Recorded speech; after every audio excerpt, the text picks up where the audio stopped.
संजीव चंदन जी के पास पहले जाना चाहूंगा। और संजीव जी, मैं जो बात कर रहा था तस्वीरों की, मतलब जो भी अरुण जी ने कहा पैर छूना और क्या क्या जो है सारा कुछ, आज कुछ दो दृश्य देखिएगा। मैं दो दृश्य दिखाता हूँ। एक दृश्य ये देखिए, फिर मैं आपसे पूछता हूँ सवाल। एक और दो दृश्य दिखाता हूँ। पहले ये देखिए, ये मोदी जी की सभा के ठीक पहले का, ये चिराग पासवान।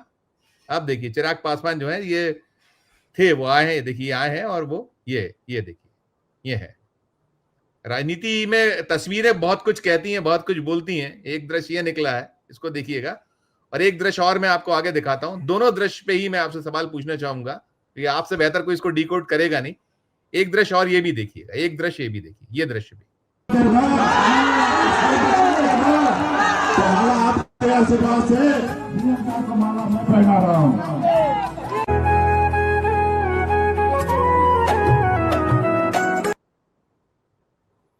ये एक दृश्य है, दो दृश्य निकले हैं, क्योंकि बहुत चर्चा इन सारी चीजों की होती रही है।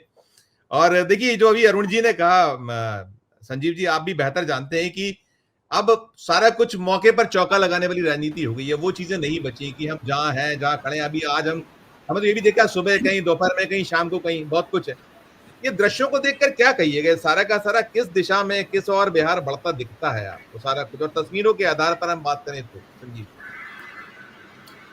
संजीव सर, देखिए इन लोगों के रिश्ते रहे हैं, इसमें कोई दो मत नहीं, क्योंकि पिता के साथ इन लोगों ने राजनीति की है।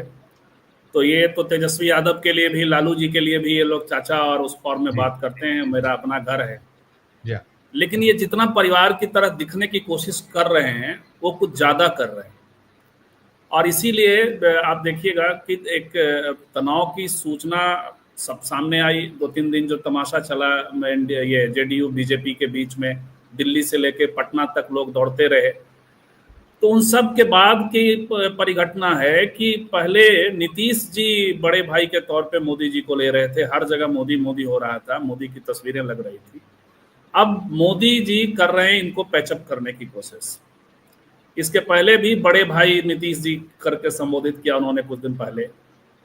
और आज भी शायद समय की कमी थी या क्या था, यहाँ एक दृश्य और घटित हुआ, बल्कि एक वाकया घटित हुआ। और वो ये कि अनाउंसर ने जब चिराग पासवान को बुलाया बोलने के लिए, तो उन्होंने मना कर दिया। उन्होंने कहा नीतीश जी को बुलवाइए। और फिर नीतीश जी बोले। इसका अर्थ यह था या तो टाइमिंग इनको काटना था, ऐसा तो होता नहीं है, पर 2 मिनट बोल ही लेते, इशारा कर देते थोड़ा कम बोलिएगा। कोई ऐसी फ्लाइट नहीं होती है प्राइम मिनिस्टर की कि जो है वो कोई छूटने वाली थी फ्लाइट हमारी आपकी तरह। तो ये एक जो घटना है वो ये बताता है कि जितना परिवार है नहीं, उससे ज्यादा परिवार होने की कोशिश कर रहे हैं। इससे ये भी समझ में आता है कि जमीन पे कॉन्ट्राडिक्शन है जिनको इनको थामना है। तो एक तो ये बात है और ये कोशिश कर रहे हैं। बाकी तो ये लटक झटक बटक, इनको सुनने के लिए आपने सही कहा कि बहुत वो उत्साह, आप ठीक है वोट मिल जाएगा, समीकरणों का क्या होगा, कांटे का टक्कर है, ये सब बात सही है। लेकिन कोई प्रधानमंत्री से अब मतलब एक सैचुरेशन पॉइंट पे चीजें आ चुकी है। एक ही बात को आप कितना ये करेंगे। आपके ही स्टेज पर बिजली नहीं चली गई और गिरिराज सिंह सार्वजनिक तौर पे कह रहे हैं लाइट वाले लाइट दो, लाइट वाले लाइट दो। तो ये है। लेकिन एक बात जरूर है संजीव जी जिसकी तारीफ करनी चाहिए मोदी जी की, और वो ये है कि एक साथ कई वाद्य यंत्र, कुछ आजकल आर्टिस्ट होते हैं, आपने देखा होगा, कुछ वो जल तरंग वगैरह होता है ना, जिसमें कई सारा बाउल रखा रहता है और एक साथ सब बजाते हैं। तो मोदी जी, बीजेपी, आरएसएस ये सब साधने में सफल होते हैं। इसीलिए आपको याद होगा कि 22 जनवरी को इन्होंने सुबह में राम मंदिर का उद्घाटन किया और शाम में जाकर के कर्पूरी ठाकुर जी को भारत रत्न दिया। आज भी इन्होंने जो चुनाव किया है, पोस्ट इलेक्शन अनाउंसमेंट जो यहाँ शुरू किया इन्होंने, तो वो कर्पूरी ग्राम से शुरू किया है और वो उसका अपना एक ये है। और फिर छठ, साथ साथ ये छठ से अपने को अथर है। पूरा ये 2-3 दिन नरेंद्र मोदी छठ की मुद्रा में पाए जाएंगे, कहीं गाते हुए, कहीं ये करते हुए, सब है। तो ये है इनका कनेक्शन की कोशिश इस तरह से होता है। बाकी जो सीटों के अपने बंटवारे के अपने प्रसंग। जो दूसरा दृश्य आपने दिखाया वो है मुकेश सहनी। और तो इसका देखिए, डे 1 से ऐसा कोई एक दिन नहीं होगा जो आपके चैनल पे या कहीं भी हमने अपने यहाँ ये जो बात चलाई जाती रही कि मुकेश सहनी चले जाएंगे, मैंने डे 1 से खारिज किया है। वजह है उसकी, मैंने कहा मुकेश सहनी इस बार कहीं नहीं जा रहे। होता क्या है कि कास्ट बेस का जो लीडरशिप खड़ा होता है और जो अपने साथ एक समूह को एम्पावर करता है, तो वो बार्गेनिंग खूब करेगा, इसमें तो कोई दो मत नहीं।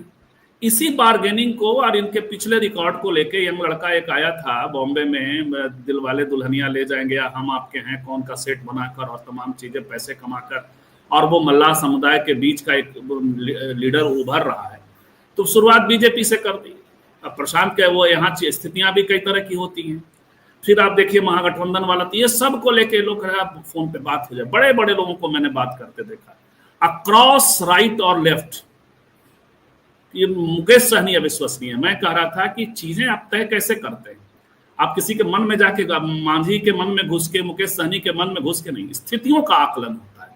इस बार की स्थितियां मुकेश सहनी को कहीं जाने को अलाउ नहीं कर रही, लेकिन उसी में फिर बार्गेनिंग भी करनी होती है। भाई डीवाई सीएम दो, ये हुआ तो अंततः हो गया, एक सीएम है एक डीवाई सीएम। बड़े लंबे दौर से ये केमिस्ट्री बनाने की कोशिश है। हम लोग यदि 2020 के हिसाब से देखें या उसके पहले के हिसाब से देखें कि ये मल्लाह बोर्ड को टर्न अप नहीं करा पाते, तो ये बेईमानी होगी। 5-7 साल से यदि वो कोई लगा हुआ है और काम कर रहा है, तो अभी जो ये तो सोने में सुहागा होगा ना। अब आपको पद की घोषणा से है ना, ये तो मुझे लगता है दांव ठीक लग रहा है। ये केमिस्ट्री यदि काम करती है तो मल्लाह जाति का, ठीक है कि सबका 9% नहीं है, वो 14% का दावा करते हैं, 10% वो नहीं होगा ग्रेडेड, क्योंकि समाज ग्रेडेड है सर। अरे वो कुछ लोग तो अब हमारे साथी कहने लगे कि बनकर हैं, वो उनको पूरा मल्लाह भी कहने को तैयार नहीं है, उनको 0.some%, ये सब चलता है। लेकिन ये दोनों मतलब इनके पास जो एम्बाई है, कुशवाहा प्रयोग है, उसमें एक बेहतरीन तालमेल के साथ ये एक अच्छा मैसेज है जो आपने वीडियो दिखाया, दोनों को एक साथ अपने तालमेल के साथ जनता के बीच में जाएगा। तो दोनों तरफ कॉन्ट्राडिक्शन है, यहाँ के कॉन्ट्राडिक्शन को साधने में ये दूसरा वाला दृश्य बेहतर असर डालेगा।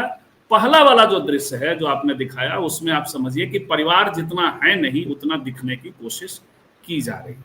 बिल्कुल बिल्कुल बिल्कुल। मैं लौट संजीव सर, एक सवाल का जवाब मैं आपसे चाहूंगा। ये जो बार बार जो इसकी तेजस्वी यादव द्वारा जो घोषणाएं की गई, इन घोषणाओं की अपीलिंग क्या है? जो हम टॉक ऑफ द टाउन या चौक चौपालों पर, क्योंकि ये लोग कोशिश कर रहे हैं कि पैसा कहां से आएगा, लेकिन क्या अपील कर रही है, एक बात। और दूसरा, इसके साथ साथ जो आगे है, आगे आने वाले दौर में ये जो लाइन मिटाने वाला खेल है, तो दोनों पे क्या प्रतिक्रिया, किस तरीके की आप? देखिए, इन घोषणाओं की सबसे बड़ी बात है कि जो बीजेपी ऑफ ट्रैक करना चाहती है चुनाव को और उनके उसका तंत्र करना चाहता है, तो वो ये लोग ऑफ ट्रैक होने नहीं दे रहे। और सब कुछ आपने देख ही लिया, घुसपैठिया आजमाया, लेकिन घुसपैठिया इनके चुनाव आयोग बड़े मुद्दे, नौकरी वाला मसला है, ये जो ये बिल्कुल, तो ये इन मुद्दों पर मैं उसी की बात कर रहा हूँ। तो ये कम से कम ये सबसे पहली सफलता है कि ऑफ ट्रैक नहीं होने देंगे। ये नौकरियों की बात होगी और नौकरियों के जवाब में नौकरियों की बात नीतीश कुमार भी कर रहे हैं। तो ये साथ जो कि रिसीविंग का जो मामला है सर, वो बात तो जाएगी और सरकार बनती है तेजस्वी की, तो सेंट्रल स्थिति, कल आप तेजस्वी को बनाते हैं तभी तो सवाल करेंगे कि आपने दिया कि नहीं दिया, 20 साल में दिया कि नहीं दिया, आपका फॉर्मूला क्या था। फॉर्मूला भी ये लोग बताने की कोशिश कर रहे हैं, बता रहे हैं। तो लेकिन जो रिसीविंग है, रिसेप्शन है उसका, वो अलग अलग होता है ग्राउंड पे, क्योंकि एकदम ये एकदम फर्स्ट हैंड रख लीजिए कि बिहार का चुनाव जाति आधारित चुनाव होगा। एक तो पोस्ट इलेक्शन ये है, मतलब जाति सर्वे के बाद का ये चुनाव है। दूसरा, ये सारी बातें जो हो रही हैं, जैसे मुकेश सहनी कह रहे हैं कि पहली बार उप मुख्यमंत्री घोषित हुआ है, ऐसा नहीं होता था कभी, और उसका असर वो डालने की कोशिश कर रहे हैं। तो कहाँ डालने की कोशिश कर रहे हैं? कास्ट में डालने की कोशिश कर रहे हैं। ऐसा नहीं है कि मल्लाह ये उनके बनने से भूमिहार वोटर वोट करने पहुंच रहा है।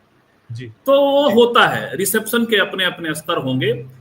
लेकिन ये जरूर है कि तेजस्वी जी यदि कह रहे हैं तो जनता के मन में एक बात ये भी आ सकता है कि भाई ठीक है, आजमा के देख लो।